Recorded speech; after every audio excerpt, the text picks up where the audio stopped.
Tuhia ki te rangi, tuhia ki te whenua, tuhia ki te ngākau te tangata. Ia ha te mea nui o te ao ki te aroha te atu e tutu ngā tātou katoa ti hei mau i ora. Tēnā rā koutou katoa. Nau mai hara mai koutou. Nau mai hara mai whakatau mai tēnei kōrero. Nau mai hara mai ki ēnei kauhau hōtoke o te whare wānanga mō tēnei kau. Nau mai hara mai koutou ki ēnei kaupapa rongo nui. Ko te kaupapa o ēnei kauhau, ko te whakaputa ira i tēnei wāhi i tēnā wāhi. Nā te mahi tūkino ki te whare here ki ngā wāhi rere ke. Nō reira, nau mai hara mai koutou. Kia a koe e te ahorangi e Jennifer, kei te mihi atu kia a koe, e te kauwhakahaere, e ngā kauwhakahaere katoa tēnā rā koutou katoa, o mahi rangatira. Ko wai au, ko hukirangi te maunga, ko wai ko te awa, ko ngā koe tiwi, ko hini kā hau, ko au te kaiarehi mō te kura tangata, anu reira tēnā koutou katoa. It's my pleasure and my honour to offer a brief greeting to you all as you gather this evening for this winter lecture series for 2020 at the university. I am very much the B-grade introduction by Michael Steedman from the Mana Whenua, sends his aroha and his love here this evening. When I was asked to introduce this, it's some very challenging language. I looked up the concepts of sex, gender and identity in te reo Māori. Lately there's been some work done in te reo.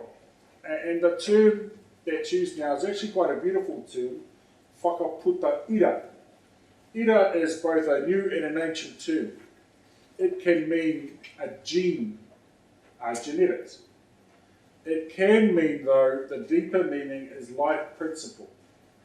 And whakaputa ira is described in the dictionary as an expression of gender, or an expression of that life principle. And ira can mean gender, sexuality. Ira tangata, our human identity, is passed down to us from ira atua, from ranginui, from papatūnuku, from their children to us. So those expressions coming through to us is part of what we're examining in these lectures.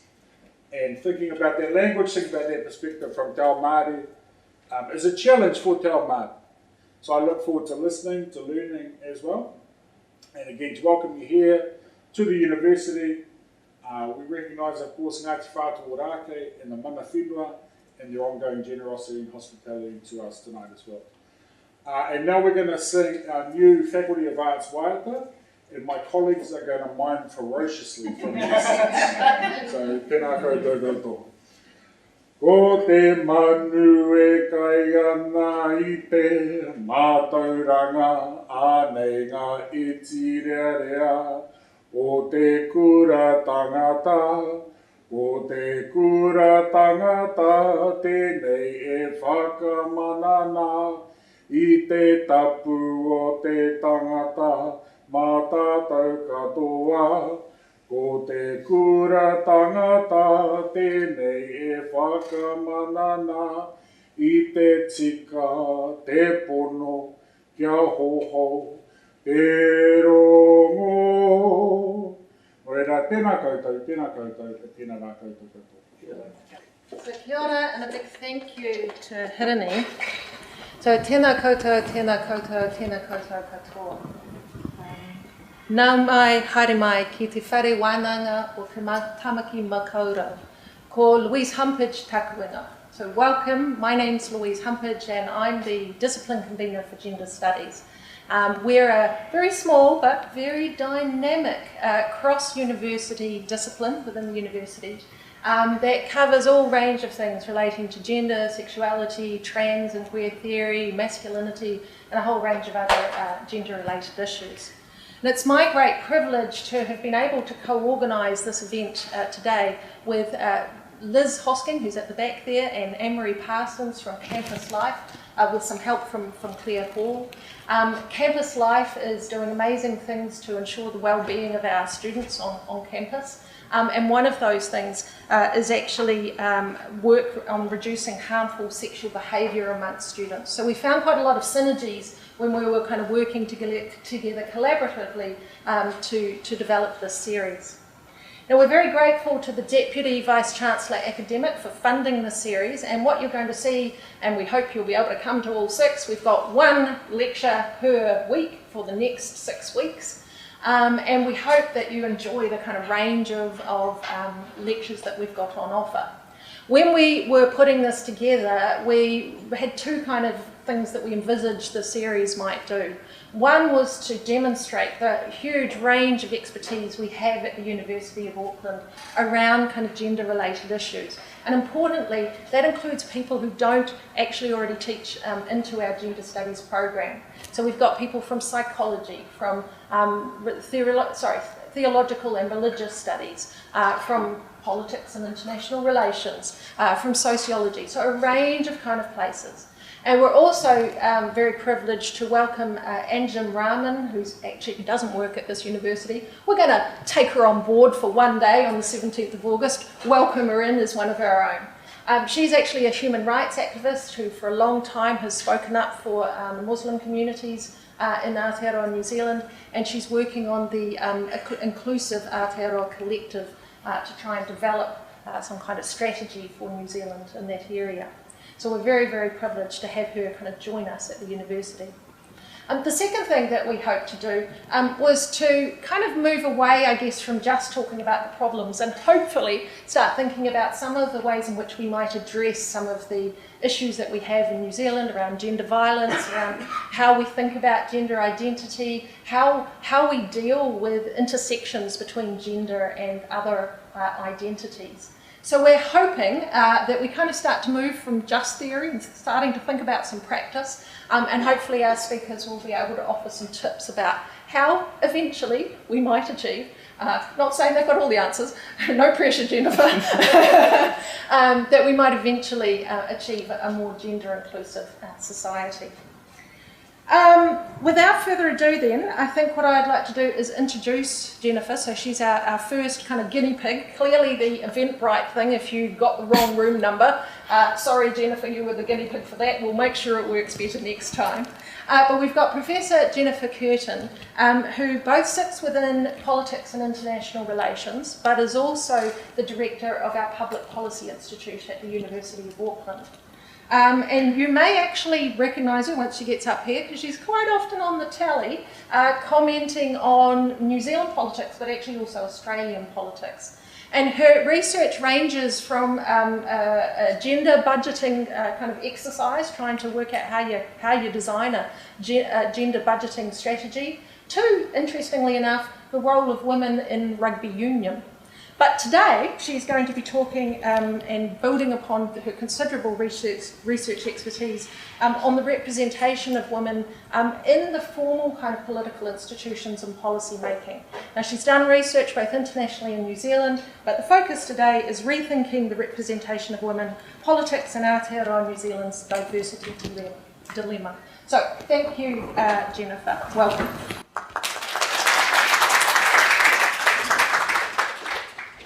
E ngā hau, e ngā tai, e ngā mana, e ngā reo, koutou katoa kua whakaeke mānai.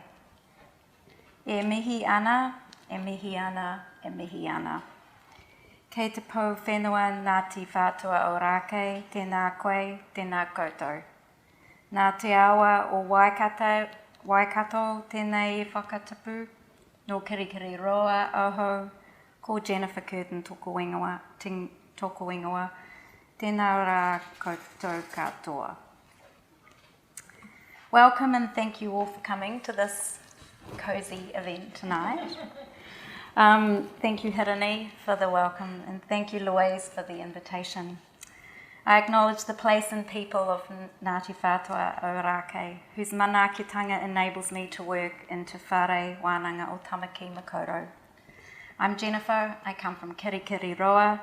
I'm a middle-class Pākehā who grew up in a political family, the result being I was door knocking during election campaigns in the 1970s when I was 9 years old, so you can do the math. Quick clue, I wore a blue rosette. As a grown-up and as a feminist political scientist, I could say that purple is now my colour without giving too much away. Sorry. When I drafted this abstract for the paper that I'm going to talk to tonight, I didn't expect that the topic would be quite so topical.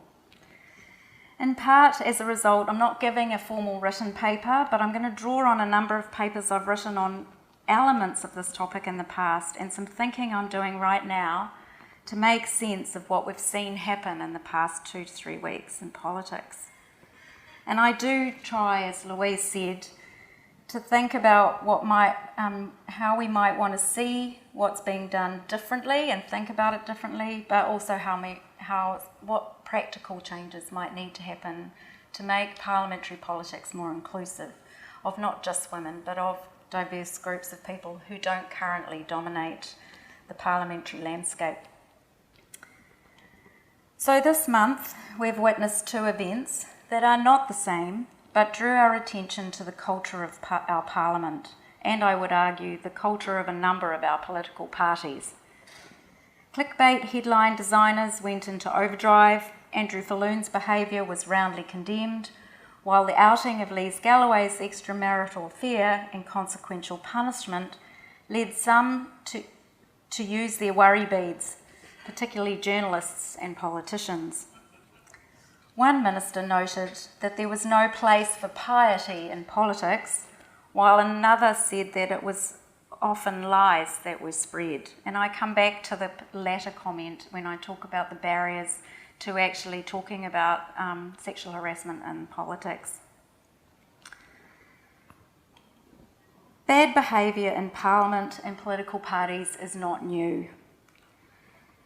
What we know is that the Francis report was handed down in 2019.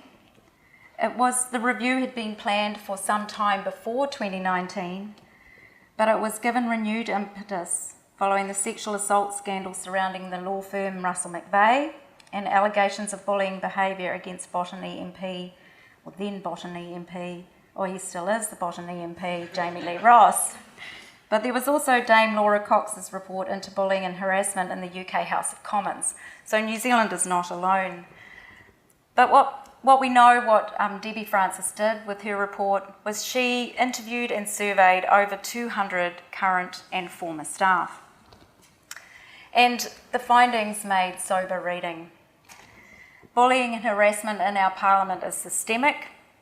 It's a high-intensity culture which brings with it a number of risk factors that she identified, including large amounts of alcohol, long hours, long times away from family, and so on. There are significant barriers to reporting bullying and harassment, including a lack of accountability, particularly holding those who are quite senior in the political parties and in the press gallery to account. So this lack of accountability was seen as tied in with one of the barriers, but also a reasonable number of recidivist offenders who are still in the parliament. So when you look at the report, and it's quite long, and I know we're supposed to be looking ahead with hopefully a better, more inclusive political culture, but we're definitely just not there yet. And the Francis report really warrants more attention, I think, than what it's been getting. So when you have a look, and I've really just got 2 pages out of the 100 and something page report here, is that you can see that from the survey, 25% that they had experienced remarks, comments, jokes or gestures of a serious nature, of a sexist nature, 18% of a sexual nature and 12% regarding their sexuality. And then you see much higher percentages of those who were interviewed, although the interview sample was smaller. But there's also on top of this a lot of evidence of sexual harassment, sexual violence, and there's an understanding that this is significantly underreported. So unwanted touching, unwanted sexual advances, messages of a sexual nature sent to someone via email or social media, sexual coercion and sexual assault. And there was one that was picked up by the media, which was about a historical rapist.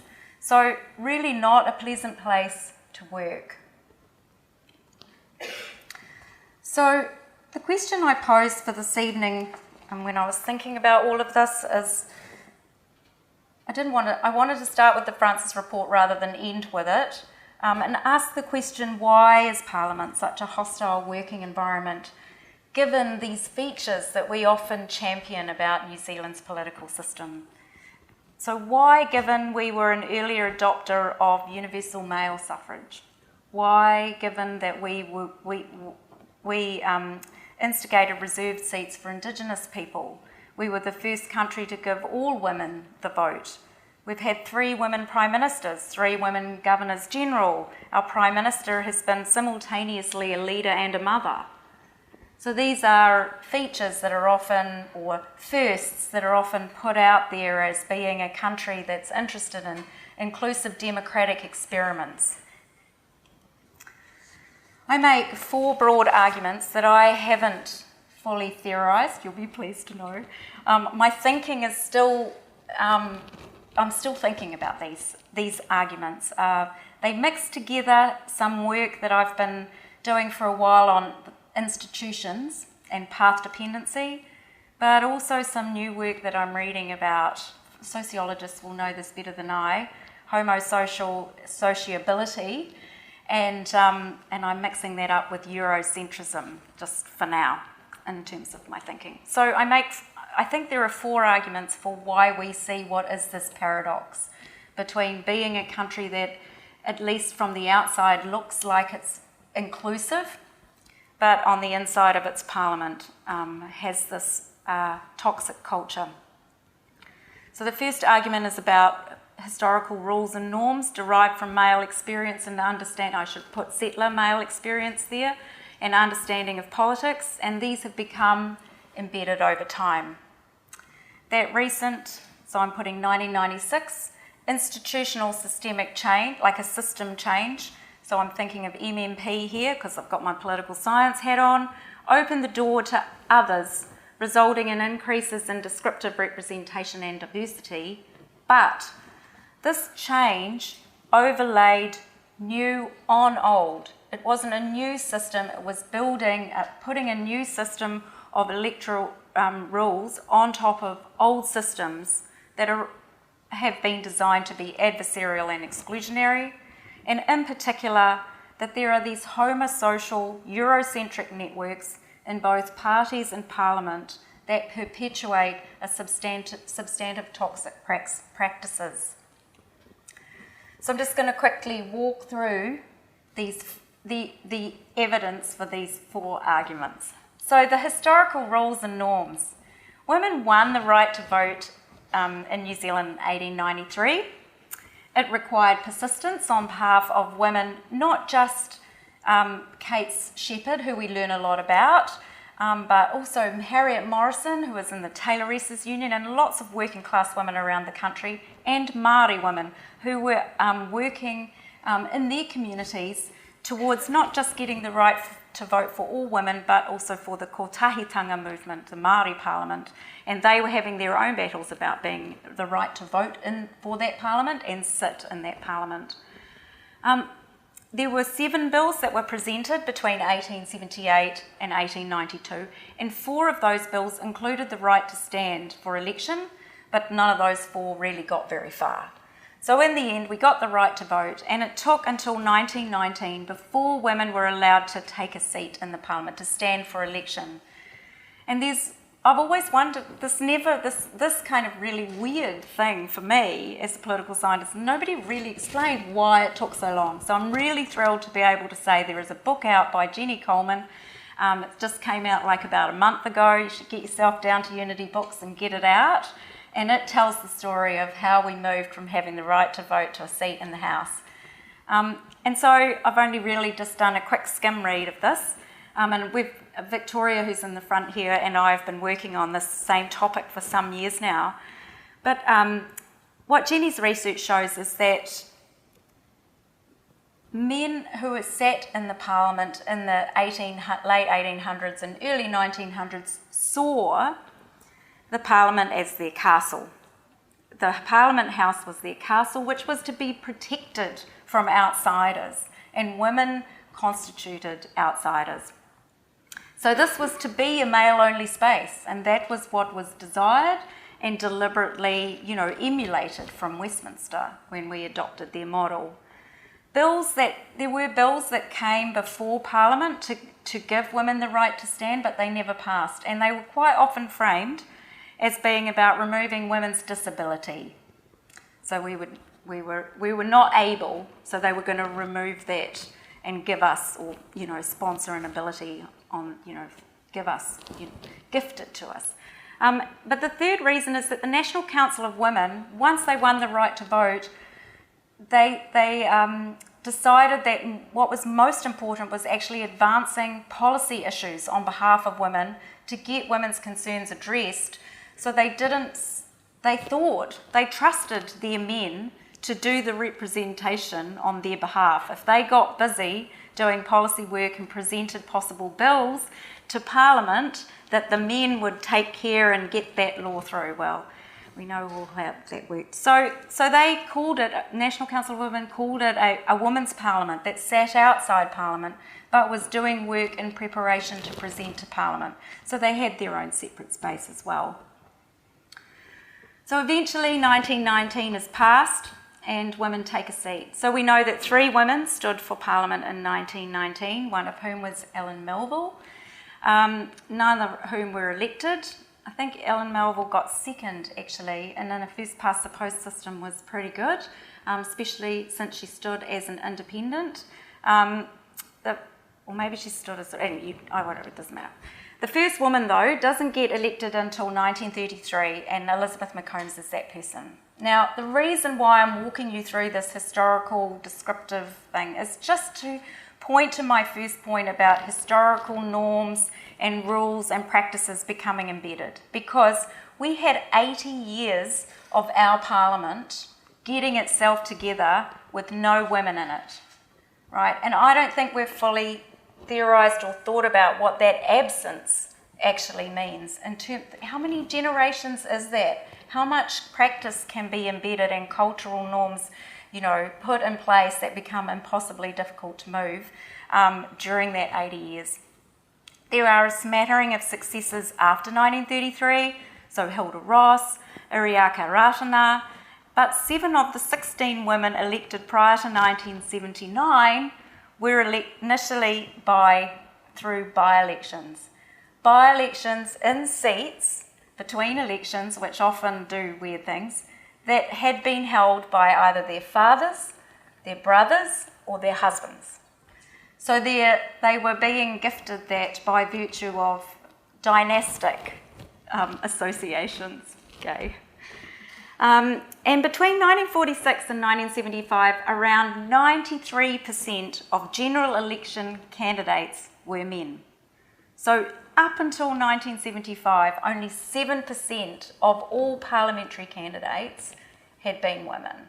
So again, quite a glaring absence. Women were the exception, or exceptional. So just doing a broad brush, because I'm an empirical girl, look at the numbers over time. You can see that standard term that we use when we talk about women in all sorts of arena, which is the progress is glacial. And so we don't see a lot of movement over 5% up until the 1981, where we start to see a jump. And that's actually a result of the Labour Women's Committee, who protested their own party conference in 1975 because the Labour Party used to be an unreconstructed old boys club full of trade unionists who didn't want to see women in there either. So, and actually the gender gap in voting behaviour used to be that more women voted National than they did Labour, because National was in fact more welcoming of an understanding about women's roles in society, as women had seen their own roles in the 50s and before the women's movement really took hold. So my second point is that institutional change So sort of a radical reform can make a difference. And in this case, the one that mattered for women's descriptive representation, so increasing the diversity of women and the number of women in Parliament, was the 1996 election under mixed member proportional, which shifted us from a first past the post winner takes all model to a more proportional model. Now this happened because of a Royal Commission on Electoral Reform, which was basically led, if we hadn't had Geoffrey Palmer in the Labour Party, I would argue he was the policy entrepreneur that made this happen, this Royal Commission on Electoral Reform. It wasn't Labour Party policy. Helen Clark didn't want proportional representation. Most sitting MPs didn't want proportional representation because it was going to disadvantage the two major parties. And the recommendation of that the Royal Commission was that to recommend mixed member proportional because they were focusing on fair and effective representation of minor parties, constituencies, so us out there in our geographical areas, and minority and special interests. And it's under this third category that women sat. So we were either a minority or a special interest.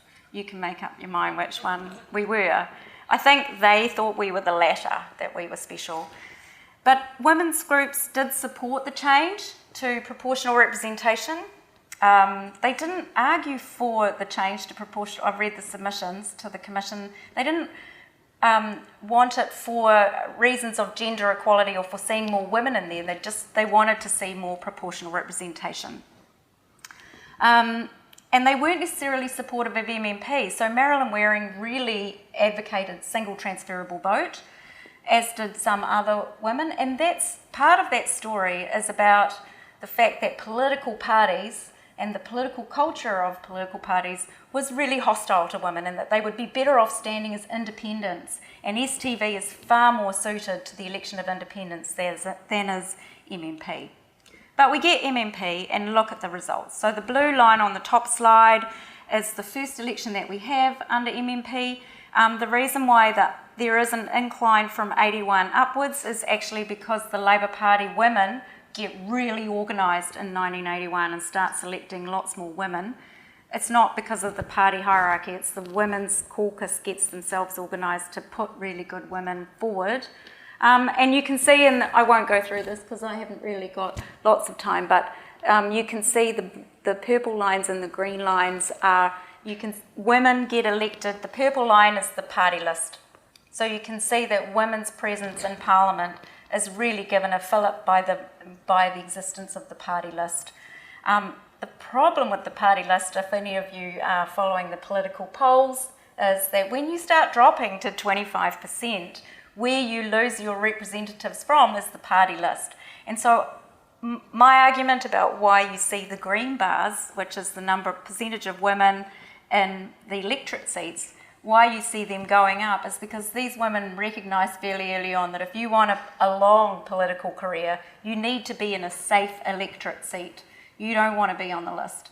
You can be on both, but you don't want to be a list-only candidate and find that your party gets 25% of the vote and you've done a deal with, David Seymour and Epsom and then suddenly you might not get re-elected.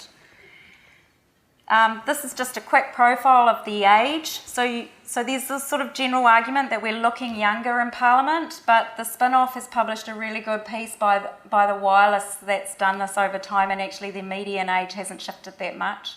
It's just that when you get fabulous young people like Chloe Swarbrick out there doing politics, there's a tendency, and a relatively young Prime Minister, the combination gets us thinking that maybe we have a younger Parliament, but not so much. Here's some broad stats on the recent descriptive diversity. So you can see that we have in our Parliament 41% women, 23% who identify as Māori, 7.5% Pasifika, and around 6% in this broad category of Asian or Middle Eastern. And visually, we can see that we look more diverse. So this is the Labour Māori caucus. This photo down the bottom is taken in the Parliament last year, which was 100 years celebrating the right for women to stand for Parliament.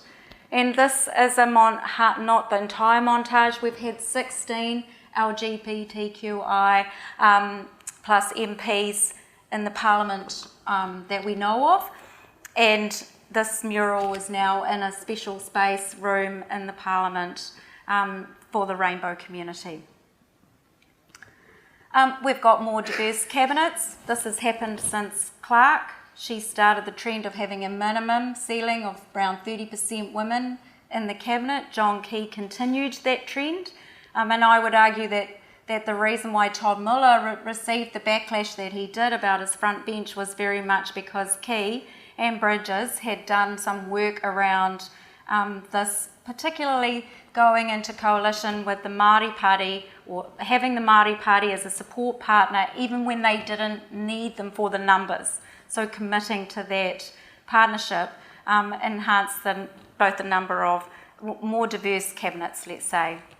In our current cabinet, when I gave these figures overseas, everybody expected to see, because we had Jacinda Ardern as Prime Minister, that we would have a parity cabinet.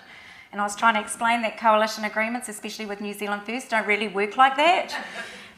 So we know that New Zealand First tends as a party to be more attractive to male voters than to female voters, but also Tracy Martin is the only woman in cabinet. And then we have Pacifica and Māori ministers who sit in and outside cabinet. Here's our leadership, and I would say we've got some new leadership norms emerging over time, driven very much by the Greens and the Māori Party, who constitutionally have a commitment to a Māori, to co-leaders being male-female, so co-leaders, not... and then what we've seen over time is this gender balancing, if you like. So you can see the visual cues there. ACT, probably for the first time, I think, has a leader and a deputy male-female. So normally ACT is another one of those parties that tends to be male-heavy. And we're seeing a lot more in terms of mothers and parents in politics. So when Ruth Richardson, well, you've all seen The Iron Lady. I'm just going to assume you've seen The Iron Lady about Margaret Thatcher, and if you're a political animal, maybe you would. But when she first got into the House of Commons, there wasn't a ladies' loo. And when Ruth Richardson was in Parliament with a new bub in 1983, there was nowhere for her to go breastfeed her bub. So a lot of these things have changed. So we've seen under Trevor Mallard as Speaker some expansion. We've had a creche for a while. Catherine Rich breastfed her baby in the House back in the 90s, but he's been working to try and make the Parliament more family friendly. You can see him on a new playground slide there. But this process of trying to normalise and the presence of people with kids, combining that with politics. So there's the but. So now I'm up to argument 3, and I've got 6 minutes. Okay. The problem is there is an institutional inertia, and there are costs associated with cultural change. So here the literature, momentarily I'm just going to dive in, tells us a couple of things. This from feminist political science mostly, that male dominance of Parliament over time has enabled them to set the rules, to legitimise particular knowledges, to establish their preferred moral codes, and to shape culture in ways that has enabled power dynamics to be present and favourable to them. We've inherited Westminster model and gendered legacies. So the Westminster model of first past the post and the selection processes associated with that is it's a winner-take-all, because we only pre-select one person per electorate. It's a highly competitive environment to win that pre-selection. The architectural design of the Westminster system then continues to privilege the two major parties in a way that historically formed proportional representation systems are usually set out in a circle. And as those of you who are teachers in the room will understand, the seating dynamics of an environment can make a real difference to how people interact. Ours is an adversarial chamber that hasn't changed with MMP. there is a lot of male advantage present. So here I really enjoy the work of Joan Everline, The Politics of Advantage, that it's really important that we don't always talk about those who are disadvantaged, but that we call out advantage and the way in which systems and cultural practices advantage some. And so for those who are advantaged, there are significant costs associated with institutional change. And so there will be resistance. And as Bob Gooden would argue, you can only redesign rather than create new designs because of the legacies and the inheritances that we have. And Fiona Mackay calls this nested newness. So my fourth argument, that when you put all these things together, we end up with this substantive, because so in the feminist political science literature, we have descriptive representation and we have substantive representation, which is more the process and the doing and the effect of the descriptive representation. And so I'm arguing, I think, that what we have is a substantive toxic homogeneity. There is this homosocial, Eurocentric capital that exists within politics, and it's leveraged through networks of power and influence that are male networks, historically and in a contemporary sense, and culturally. So all male networks are sufficient. Being in an all-male network in politics is sufficient for success in politics. There is no equivalent for women, for Māori, or for people of colour. Women, Māori and people of colour have to go in to be assured of success. The homosocial argument would go, and to build political capital is you have to go into those all-male networks. We would have to practice heterosocial, Eurocentric capital networking, right? But we, the outsiders, are seen as unpredictable. These homosocial capital for these male networks provides predictability in an environment that is highly unpredictable. And we require a male sponsor to be invited in. So it's very guarded. It's still a castle. It's still protected. And so we need to undertake heterosocial activities to gain access, and once inside we have to behave in line with the informal norms to build up our political capital. So it's kind of intractable really, and it's not a good news story, and I haven't worked out how to deconstruct this homosocial Eurocentric capital bias. But I can talk briefly about what does need to change based on the Francis report, but also maybe as a result how to think, at least empirically a little bit, about to get at those informal practices a little bit more. So I'm not going to tell you about all the recommendations in the Francis report because there are 85. And some of them are quite specific, actually, about HR practices. And, we all know about those. So formal rules are needed, formal rules that don't currently exist, around a code of conduct, around independent commission and specific sanctions against bad behaviour, that there be training and coaching, and that this be applied to Parliament and parties and the press gallery.